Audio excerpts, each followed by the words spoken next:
मित्रों विद्यार्थियों, इससे पहले मैंने आपको एपिथेलियल टिश्यू के बारे में और इसके इंट्रोडक्शन के बारे में, चैप्टर के बारे में बताया था। वंस अगेन रिपीटिंग, लिखा हुआ अपने बाप का। एनसीईआरटी में इतना कंसाइज मैटर दिया होता है कि इसमें समझाने की कोई गुंजाइश नहीं होती है और हर लाइन पर, हर वर्ड पर कोई ना कोई सवाल छिपा होता है। ठीक है, आपको पता होगा बायोलॉजिकल क्लासिफिकेशन ऑफ एनिमल में जो है आपने देखा होगा प्रोटोप्लाज्मिक लेवल ऑर्गेनाइजेशन आपका किसमें है, प्रोटिस्टा में चला जाता है, प्रोटोजुआ। उसके बाद सेलुलर में आपका पॉरीफेरा है, उसमें सेल हैं। और टिश्यू में आपने देखा निडेरिया एंड टिनोफोरा। ठीक है, ऑर्गन में आपके सामने प्लेटीहेल्मिन्थ था। और ऑर्गन सिस्टम हमेशा याद रखिए नीट के लिए एस्केल्मिन्थ से लेकर के मैमेलिया तक। ठीक है, और कहीं भी आपको जो है दिक्कत नहीं आएगी। I am trying my best, पूरी कोशिश कर रहे हैं कि one of the best material जो है बायोलॉजी का आपके सामने हम रख रहे हैं और आपको कहीं कोई दूसरी किताब टच करने की ज़रूरत नहीं पड़ेगी।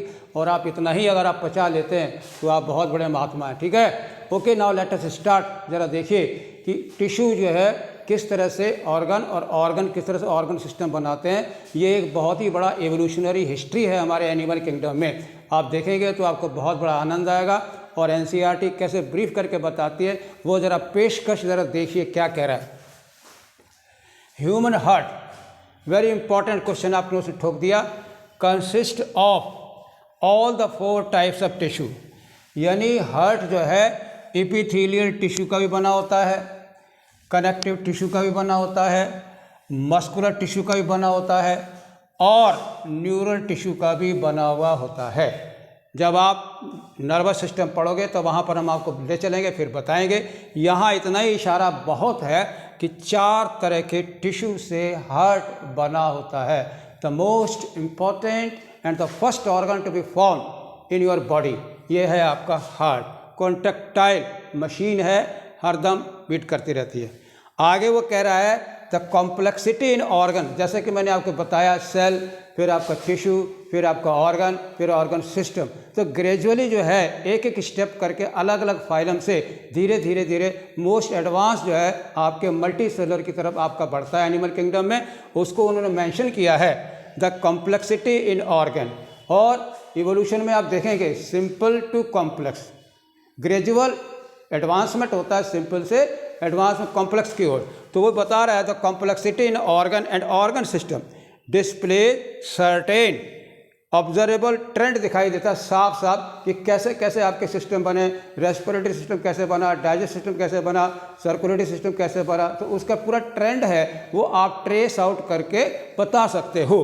तो दैट इज़ वाई एक छोटे से सेंटेंस में उन्होंने बात कह दी है कि the complexity in organ and organ system display certain what observable trend दिखाई देते हैं। ठीक है, जैसे आप क्या कहेंगे 2 chambered heart, 3 chambered heart, 4 chambered heart. Reptilia में दोनों हैं, 3 भी है और 4 चेम्बर, जैसे क्रोकोडाइल। ठीक है, इस तरह से इवोल्यूशनरी ट्रेंड हमें साफ साफ दिखाई देता है। दैट इज कॉल्ड यानी gradual development from simple to complex organ step by step, that shows evolutionary trend. Okay, ये 2 सवाल आपके नीट के हमने यहाँ पर ऑब्जर्व कर दिए। ठीक, नाउ कनेक्टिव टिश्यू आपका दूसरा है, epithelial, connective tissue, muscle tissue और न्यूरॉन, 4 हैं।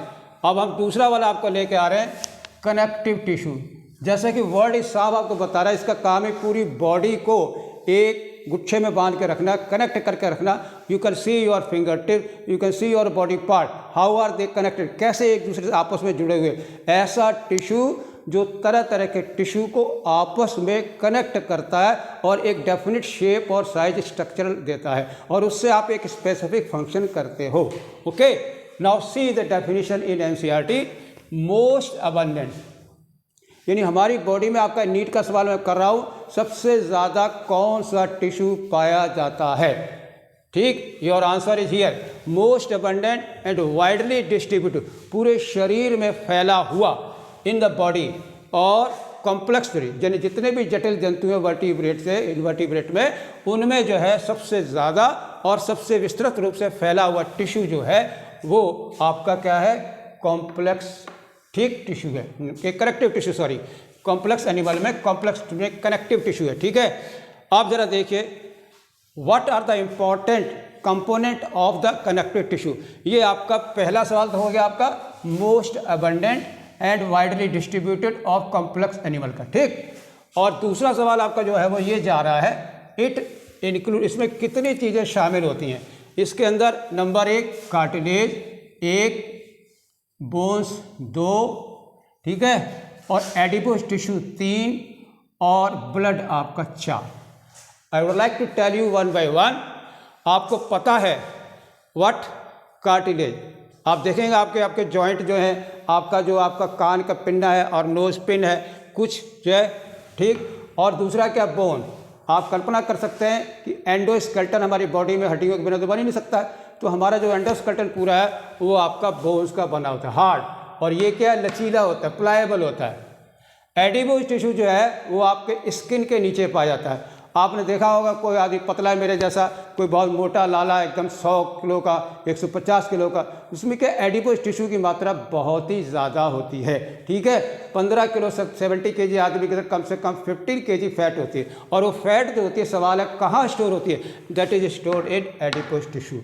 और एडिपोज टिश्यू कहाँ पर है, बिलो द स्किन, ठीक है। और इसके बाद आपका ब्लड है, याद रखना ब्लड क्या है, ये भी आपका फ्लूइड कनेक्टिव टिश्यू है। Remember blood is also a fluid connective tissue. So that's why 4 types of connective tissue आपके सामने रखे हैं, कार्टिलेज, बोन, एडिपोज और ब्लड, ठीक। आगे वो क्वेश्चन दे रहा है, एक्सेप्ट ब्लड, ब्लड को छोड़ करके सेल्स सीक्रेट, किसी भी कनेक्टिव टिश्यू के सेल जो होता है सीक्रेट करते हैं क्या, स्ट्रक्चरल प्रोटीन फाइबर सीक्रेट करते हैं। और द 2 मोस्ट अबंडेंट आपके फाइबर क्या है, कोलाजिन, ठीक है, और इलास्टिन फाइबर है। आपको याद होगा बायोमॉलिक्यूल में the most abundant protein of the biosphere in the animal kingdom, that is your collagen, ठीक है। और दूसरी वाली कौन सी, इलास्टिन, ठीक है। और अब हम आपको बता रहे हैं क्लासिफिकेशन, क्योंकि बहुत ही ब्रीफ, अपडेट वाली किताब में तो है ही नहीं है, पुरानी वाली बुक में है जो कि आपकी रिकमेंडेड है, उसमें आपका नीट का आपका वो है सिलेबस में है, लूज कनेक्टिव टिश्यू। और ये आपके क्लासिफिकेशन 3 तरह के हैं, ये देखिए।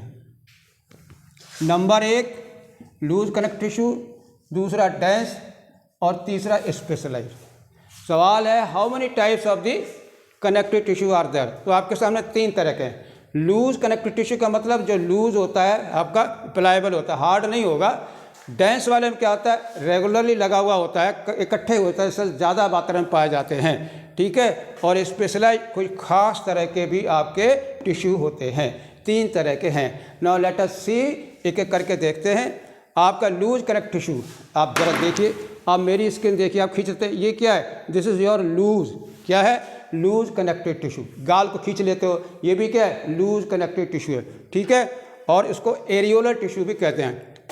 एरियोलर कहाँ पर है, स्किन के नीचे। और एडिपोज टिश्यू क्या है, बिलो द स्किन, यानी स्किन में हमारा जो है ये आपका जो है लूज कनेक्टिव, और स्किन के नीचे किसी की खाल पतली होती है, किसी की मोटी होती है, तो मोटी वाली जो होती है वो आपका क्या है, ड्यू टू एडिपोज टिश्यू। दूसरा वाला आ रहा है डेंस, ये कहाँ पाया जाता है, आपके देखिए टेंडन और आपका लिगामेंट। याद रखिए लिगामेंट जो होता है बोन से बोन को जोड़ेगा, और टेंडन जो है मसल को बोन से जोड़ता है, तो ये याद रखिए। दोनों में जो है डेंस कनेक्टिव टिश्यू पाया जाता है, और उसके साथ साथ इरेगुलर जो है स्किन में भी पाया जाता है, क्योंकि स्किन को आप खींच सकते हैं। स्पेशलाइज कनेक्टिव टिश्यू में आपके 3 जोड़ दिए हैं, एक है कार्टिलेज और दूसरा है आपका बोन एंड ब्लड।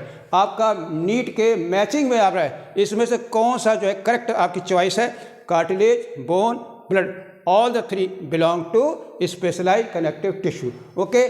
आपके सामने छात्रों, मित्रों, विद्यार्थियों, लिखा हुआ अपने बाप का, जिसको आप कभी भी रिवाइज कर सकते हो, किसी के पास जाने की ज़रूरत नहीं है। आइए ले चलते हैं आपको स्पेशलाइज कनेक्टिव टिश्यू में। बहुत ही ब्रीफ आपकी किताब में NCERT के अनुसार ही हमें चलना पड़ता है, I can not go in detail, नहीं जा सकते हैं। और आप देखिए 3 है, कार्टिलेज और बोन और ब्लड, क्योंकि आपके ज़्यादातर सवाल जो है इसी पोर्शन से नीट में पूछे जाते हैं। आप उनको देखिए। कार्टिलेज, जैसे कि मैंने आपको बताया था, सवाल जा रहा है made up of intercellular matrix. Intercellular matrix तीनों में होती है, याद रखिएगा। इसमें जो है इंटरसेलुलर मैट्रिक्स जो है वो कॉन्ड्रिन की बनी होती है, तो क्वेश्चन ये है कि कार्टिलेज की प्रोटीन को क्या कहते हैं? What do we say to the protein of the cartilage? Answer is chondrin. यानी कार्टिलेज कॉन्ड्रिन प्रोटीन की बनी होती है और उसको बनाने वाले सेल कौन है? कॉन्ड्रियोसाइट। ओके, कार्टिलेज होती है सॉलिड होती है और प्लाएबल होती है, लचीली होती है, थोड़ा मूवमेंट कर सकती है। ठीक है, आपके एग्जाम्पल 3 आ रहे हैं। शुरू में जो ह्यूमन बॉडी या वर्टिब्रेट के एम्ब्रियो होते हैं वो पूरे कार्टिलेज के बने होते हैं। छोटे बच्चे 9 महीने का देखिए, उसका स्किन जो आप बड़े आराम से ऐसे करके दबाएंगे तो दबेगी। क्यों? वो कार्टिलेज की बनी होती है। बाद में वो बोन्स में रिप्लेस हो जाती है। पूरी बॉडी आपका वर्टिब्रेट एम्ब्रियो जो है मेनली कार्टिलेज के बने होते हैं, बाद में जो है रिप्लेस्ड बाई बोन। और आपके नाक के टिप पे देखिए, ये भी आपकी कार्टिलेज है। और ईयर के पिन्ना जो कान खींचे जाते हैं वो भी आपके किसके बने हुए हैं? कार्टिलेज के बने हुए। और चौथा आपका है वर्टिब्रल डिस्क। एक वर्टिब्री दूसरी वर्टिब्री के बीच में जो है आपके क्या है? कार्टिलेज की डिस्क बनाई थी। इसी आपके वर्टिब्रल डिस्क के कारण ही आप बॉडी को यूँ फ्लेक्सिकल इस तरह से एक्सरसाइज कर लेते हैं due to cardio. Otherwise bone तो आपकी हार्ड होती है, आपकी हड्डी तो मुड़ेगी नहीं। ओके, आपके ये सवाल हो गए।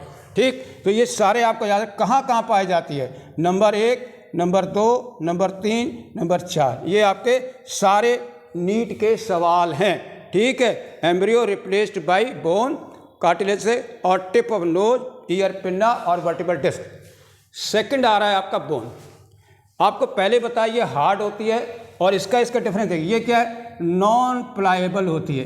क्यों? इसकी मैट्रिक्स जो है बहुत ही सॉलिड होती है और ये सेमी सॉलिड होता है। इसके कनेक्टिव टिश्यू बहुत सॉलिड होता है और rich in.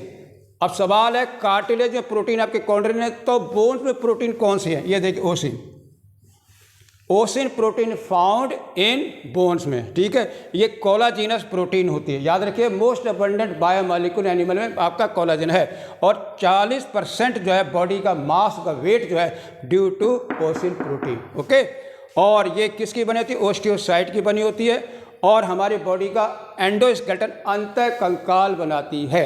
Okay, now bone marrow, बहुत अच्छा सवाल, सबसे ज़्यादा इंपॉर्टेंट क्वेश्चन आपका ये जा रहा है। ठीक है, जो लॉन्ग बोन होती हैं उनकी बोन मैरो में, हड्डियों के मज्जा में जो है आरबीसी का निर्माण होता है। The most important question, RBCs are formed in the what? Some bone. ठीक, एंड साइट ऑफ आरबीसी, और उसको एक वर्ड कहते हैं आप क्या है? Erythropoiesis. Erythropoiesis is the RBC formation process which take place, जो कि होता है कहाँ पर? लॉन्ग बोन के बोन मैरो में होता है। इस तरह से आपके बोन के बारे में एक ओसिन रिच प्रोटीन, ये सवाल आपका नीट का गया। ठीक है, और आपका ओस्टियोसाइट सेल का आ गया, और 40% आपका कोलेजनल मैट्रिक्स होती है। और उसके साथ साथ एग्जाम्पल आप देखिए, बोन मैरो में क्या बनता है? आरबीसी, जिसे क्या कहते हैं? एरिथ्रोपोएसिस। आइए तीसरा, मैचिंग में कई बार ये सवाल आ चुका है कि ब्लड जो है कैसा टिश्यू है? ये आपका फ्लूइड कनेक्टेड टिश्यू है। देयर आर 2 मेजर कंपोनेंट है, क्योंकि इसमें प्लाज्मा की मात्रा ज़्यादा होती है और इसके अंदर जो है मोबाइल रेड ब्लड सेल जो है मूव करते हैं, इसलिए ये देखिए इसकी फ्लूइडिटी बनी रहती है। Because it will have to move. आपका देखिए ब्लड हार्ट से बहुत डिफरेंट पार्ट को जाता है, तो यहाँ पर क्या है? कार्ड fluid connective tissue made up of plasma and blood cell. और ब्लड सेल में आपके कितने? 3 कंपोनेंट आप याद रखिएगा, आरबीसी, डब्ल्यूबीसी एंड प्लेटलेट्स। ठीक है, और मेन सर्कुलेटिंग फ्लूइड होता है and it help in the transport of various types of substances, either gases O2 और CO2. Okay, and this is the most important question of blood, that it transport gases and the nutrient to the different part of body and also collect excretory product. ठीक, okay, thank you very much.